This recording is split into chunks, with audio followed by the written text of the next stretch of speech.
Et moi, j'admire qu'elle soit prête à faire ça, Blanche Gardin, qu'elle soit prête à avoir une cause, comme ça, donner de l'argent aux SDF. Moi, je crois que j'aime pas assez les SDF. Je vous le dis, c'est mon côté... les SDF, comment vous dire? Comment vous dire, mon niveau avec les SDF, on est tous un peu pareil, on est toujours un peu gênés, genre je donne pas, je sais pas, est-ce qu'il est vraiment dans la misère, je suis pas sûr, il a l'air un peu propre, j'hésite. Parle un peu pour voir si t'as un accent. Ah, t'as un accent roumain, perdu. Ah là, je donne pas, voilà. Mais moi, ça va au-delà de ça. Moi, j'ai cassé la gueule à un SDF. Je m'attendais un peu à cette réaction.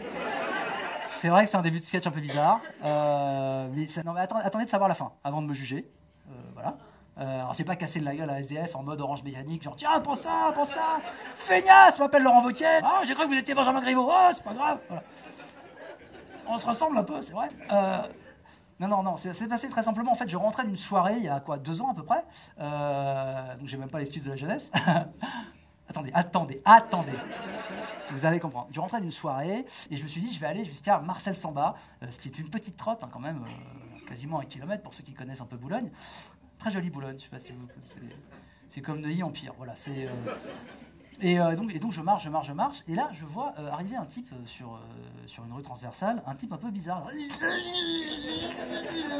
peu comme ça, tu vois, un peu schizophrène, on va pas se mentir, genre, mais en plus petit, genre, il faisait comme ça, c'est genre Walking Dead mais en rapide, World War Z quoi, voilà, et le mec me bouscule. Donc, clairement, il cherche la bagarre, et bon, moi, non, il est tard, je suis fatigué, 3h du matin.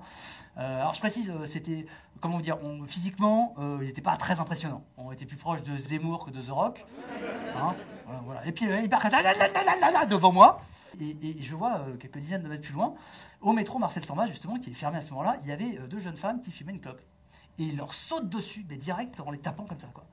Alors là, n'écoutant que l'alcool, j'y suis allé, et...